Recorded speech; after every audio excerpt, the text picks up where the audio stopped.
there. One of these days I'm going to break that thing.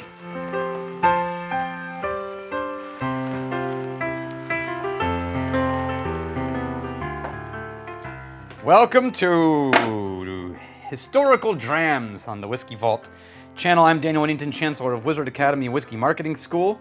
Here's what we're doing. This is a continuation of this series we've called Gifted, and then Gifted Drams is when a brand is trying to get us to review something, and so we make it sponsored content. Hidden Drams is when a fan or a som or a friend of the community has donated something they want us to try. This is Historical, where we compare a modern release to a historical equivalent, and this is like not peeling well, just so you know.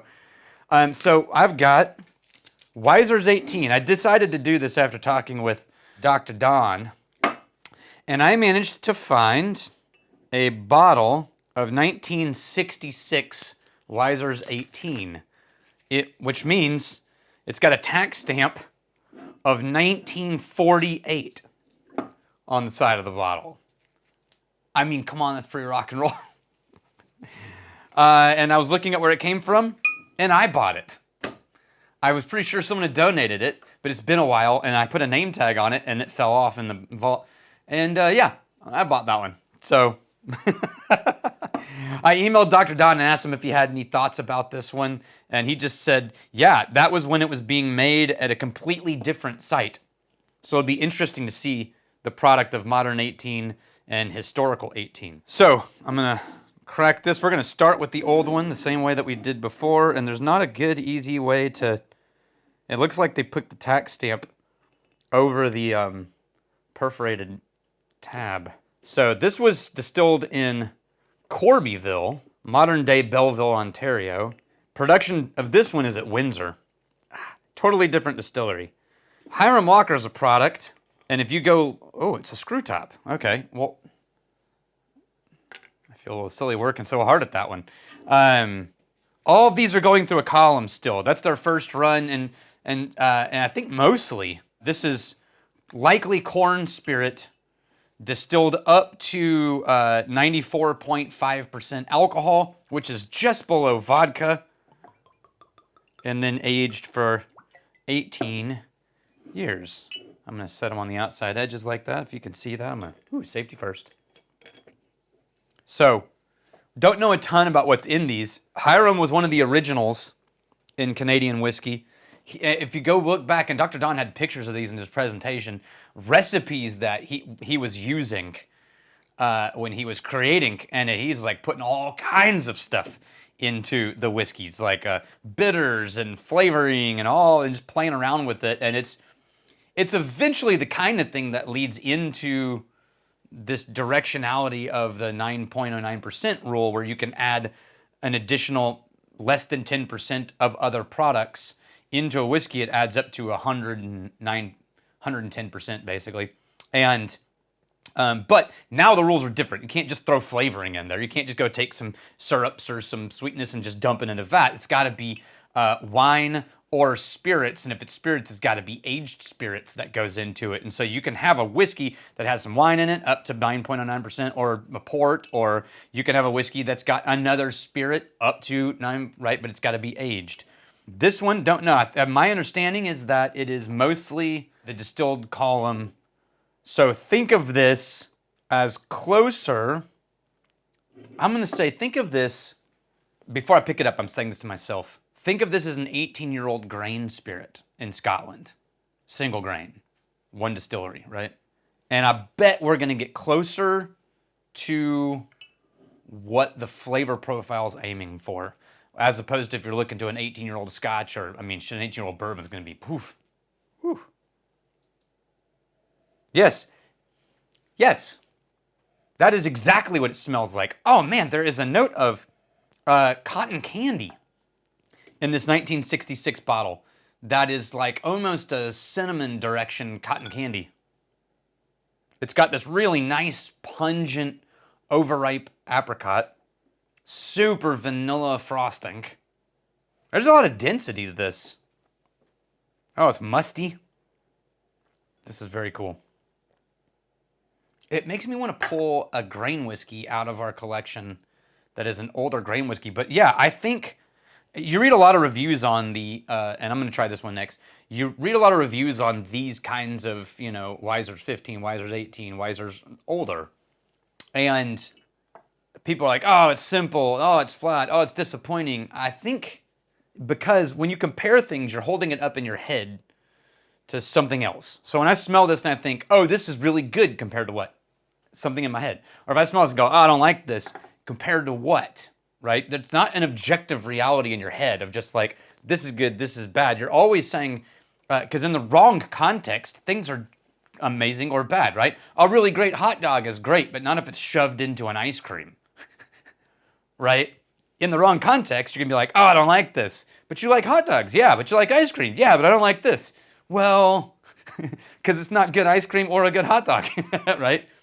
So if you are self-aware enough and you're realizing you're always making a good or bad decision based on a comparison in your brain of some kind that it is or isn't living up to, I think if you go into these kinds of whiskeys and you approach it as a grain whiskey, a Scottish grain whiskey, you will be very pleasantly surprised. I think that's where it lives. Like if it was in a blending competition or a awards competition, I think these kinds of things should be put in with Scottish grain whiskey. They would do really well. There's a lot more going on in this one.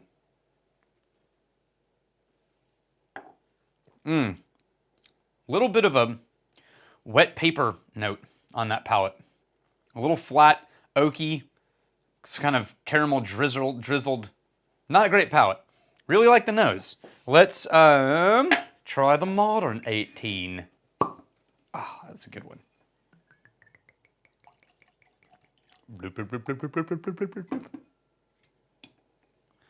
Is this one of the ones that has the... No, okay. A premium whiskey, aged to perfection. And I said Dr. Don, for clarity, Dr. Don Livermore, current master blender for Weiser's, among other brands, Lot 40. Really incredibly intelligent human being, really kind, and very free with his knowledge.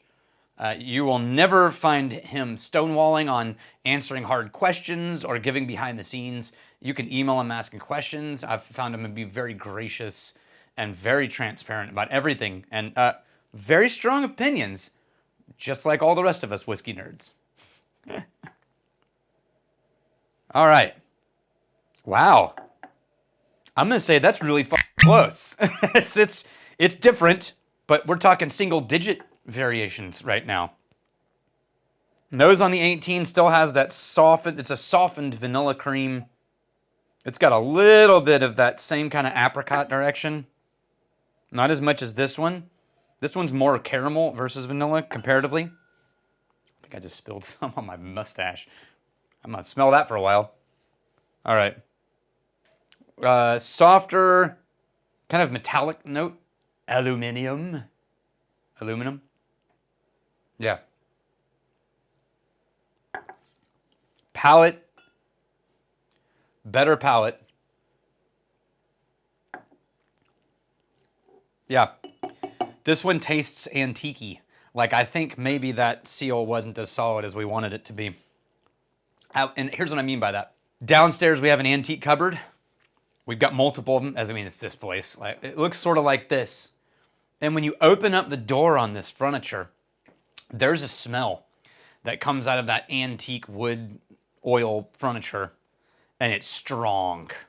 And I am absolutely tasting it on this one. This antique wood furniture wax polish. I am not tasting it on this one. But otherwise, the nose, shockingly close. It's, yeah, under 10% variation on the nose, which is very odd. Like, you can tell it's different. And you can tell it's kind of distinctly different, but it's not so different that it's not the same product. Man, talk about your blending consistency. Palate is flat on this one. I would argue this one I enjoy more as for like more is going on. But there is that wet paper, antique wood aftertaste on this one that I am not digging. Oof, it literally tastes like that thing smells. I wonder if, let me check something. I wonder if it's my glass. No. Sorry, it's so strong. I just wanted to make sure I wasn't getting a glass. That was the problem. But I'm not.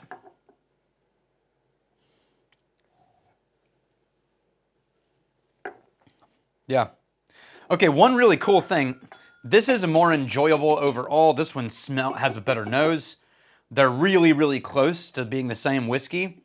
It's very simple. If you're looking for like real complexity and real drama and real, you're not gonna get that on either of these. This is a really beautiful, gentle background whiskey. For me, for my preferences. Something that's just a nice, like, you can get an age statement of this. It's not gonna just completely destroy your wallet. Somebody who is not a whiskey nerd but likes to sip on whiskey on the rocks or something like that is really gonna enjoy this. You know what's wild is one of the reasons that they use barrels so much, like so frequently. Canada reuses a barrel more than anybody in the world, right? In America, 1, 2 times, maybe. Every once in a while, maybe 3, but very rare. Scotland, Ireland, usually never get past 4. 4 is a stretch. Canada, maybe double that, depending on the barrel, right? And one of the reasons is they bottle so much whiskey that they don't have the ability to just ditch casks if they're still holding whiskey. They're like, screw it, fill it again. They have a machine that Dom was telling me it's that pulls in barrels like 6 or 8 or something like that at a time, drills them, dumps them, checks the volume coming out as it's being dumped.